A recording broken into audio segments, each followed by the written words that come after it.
رو لایک کنید رفقا. میریم سراغ سایت و نحوه ثبت نام کردن. ثبت نام تو این سایت با شماره موبایل هست رفقا، ولی نیازی نیست که شما حتما شماره موبایل واقعی خودتون رو وارد کنید. فقط کافی یک عددی به صورت رندوم وارد کنید. اصلا نمیخواد حتما شماره موبایل باشه. یه عددی مثلا به صورت رندوم وارد کنید به عنوان شماره موبایل و اینجا ازتون پسورد میخواد. باید دوباره پسورد رو تکرار کنید.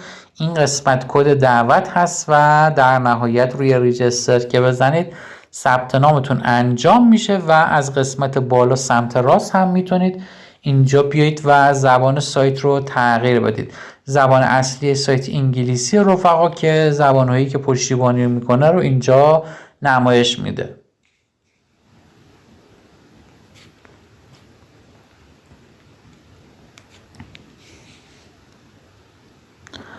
خب بچه من وارد سایت شدم و همطور که میبینید اینجا یه سری توضیحات رو در مورد سایتشون دادن و اینکه مینیموم دپوزیتش 30 TRX یا 30 ترون هست، مینیموم برداشت 10 ترون هست. همطور که میبینید این سایت ترونیه و بر اساس ارز ترون کار میکنه رفقا، برخلاف سایت قبلی که تتری بودن. این سایت ترونی هست و همطور که میبینید اینجا گفته که ارز ترون رو پشتیبانی میکنه و فیش هم 0 رفقا. از طریق رفرالگیری هم بهتون سود میده و اینجا میتونید سود رفرالگیری رو مشاهده کنید. میزان سودی که بابت رفرال میتونید از این سایت دریافت کنید. صفحه اولیه سایت هست رفقا که میتونید اینجا مشاهده کنید و این قسمت بالا هم پشتیبانی سایتشون هست که میتونید در ارتباط باشید. از قسمت ریشارژ میتونیم بیایم و اینجا عمل شارژ کردن رو انجام بدیم. خب ببینید اینجا براتون آدرس رو میاره. آدرس رو کپی میکنید و گفتی که حالا ممکنه 5 تا 10 دقیقه طول بکشه مینیموم دپوزیت رو. باز دوباره اینجا گفتن که یک در واقع دلار باشه. روی کپی که بزنید میتونید آدرس رو کپی کنید و واریز وجه رو انجام بدید. این قسمت هم بالانستون رو میاره که چه مقدار موجودی داخل سایت دارید. خب از اینجا میتونیم اطلاعات کامل رو مشاهده کنیم، میزان ترونی که وارد کردیم و در واقع بالانسمون رو هم میتونیم از اینجا مشاهده کنیم.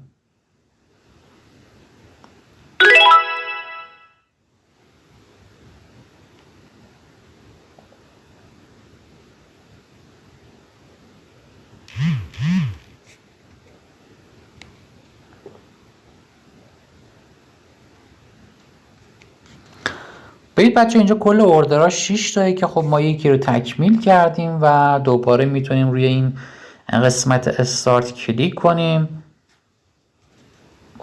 خب مثل اینکه فعلا همین یه دونه اوردر رو اجازه میده و من روی این قسمت که کلیک کردم خب دوباره یه اوردر دیگر رو انجام دادم. هر اوردری هم که انجام میدیم اینجا میگه که 8 دهم به ما میده رفقا. این قسمت پایین اینجا میتونید مشاهده کنید که در واقع چه مقدار بهتون میده. خب اوردر دوم رو هم تکمیل کردیم. برید اینجا قسمت اوردر هست که میتونید مشاهده کنید تعداد اوردرهایی که تکمیل کردید. گزینه دوم قسمت پندینگ هست و سمت راست رفقا اوردرهایی هست که تکمیل شده. سمت راست دوباره اوردرهایی هست که فریز شده. خب میریم گزینه سوم. اینجا دوباره میایم و روی این قسمت پایین کلیک میکنیم. همطور که میبینید میزان سودی که از این من الان به دست آوردم تا الان فکر کنم 1 خورده ترون بود.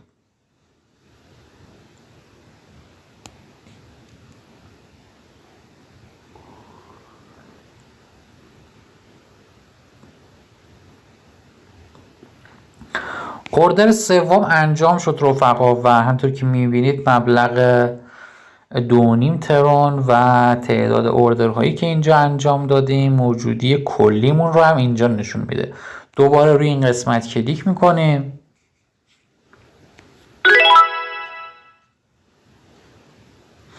این یکی 6 دهم هست و خب سابمیت رو میزنیم. با توجه به موجودی که داریم میتونیم 6 تا اوردر من انجام بدم.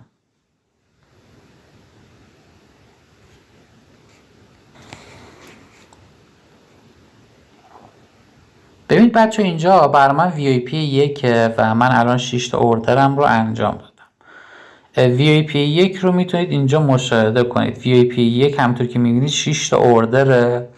VIP 1 30 تتر و 6 تا اوردر میزان سوددهیش رو هم گذاشته. VIP 2 همونطور که میبینید 300 TRX با 6 تا اوردر و 118%. VIP 3 همونطور که میبینید دوباره 3000 ترون و 6 تا اوردر و 118.5 هست. VIP 4 هست که میتونید اینجا مشاهده کنید. اگه خواستید بعد شارژ کردن میتونید بیاید و روی این VIP مورد نظر کلیک کنید و جوین بشید.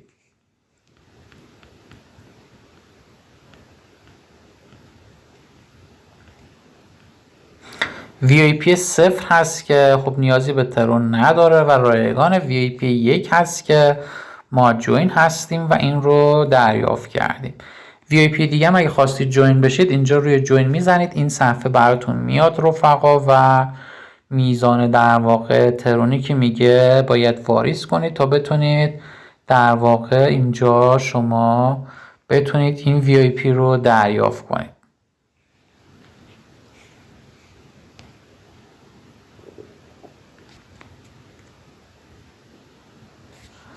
میریم قسمت میزان ترونی که امروز من سود کردم رو نمایش میده. میزان ترونی که کلا تو حساب من هست رو اینجا نمایش میده. دوباره اینجا قسمت برداشت هست رو فقط اگه خواستید برداشت کنید میتونید اینجا مشاهده کنید. میزان تاریخچه واریز، تاریخچه برداشت رو هم اینجا میتونید ببینید. اطلاعات مربوط به حسابتون رو هم میتونید اینجا مشاهده کنید. خب ببینید رفقا یه قسمت دیگه هم داره. قسمت چنج پسورد هست که از اینجا هم میتونید بیاید و پسورد رو تغییر بدید.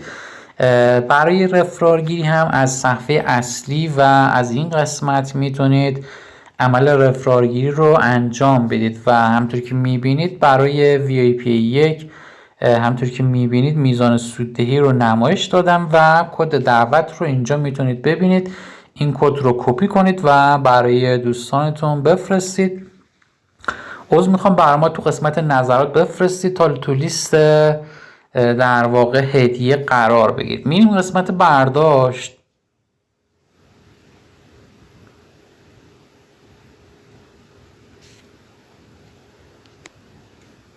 خب بچه من قسمت اول آدرس، قسمت دوم مبلغ رو وارد کردم. قسمت اول آدرس، قسمت دوم پسورد رو وارد کردیم و توی این قسمت هم میتونیم بیاییم و تاریخچه برداشتمون رو مشاهده کنیم. فکر کنم الان نمیتونم برداشت کنم چون حداقل برداشتش 10 تتر هست رفقا. خب ببینید قسمت اول گفته که مقدار برداشت رو وارد کنید. مقدار برداشت رو ما اینجا میتونیم وارد کنیم رفقا. خب بچه من برداشت رو ثبت کردم و اینجا میتونیم بیاییم و در واقع مشاهده کنیم که وضعیت برداشتمون به چه صورت هست. خب برداشت من اینجا دریافت شد. تقریبا 2 دقیقه طول کشید بچه ها. همونطور که دیدید اصل پول و سود روزانه رو من با هم برداشت کردم. یعنی این امکان وجود داره که ما هم اصل پولمون و هم سود رو با هم دیگه برداشت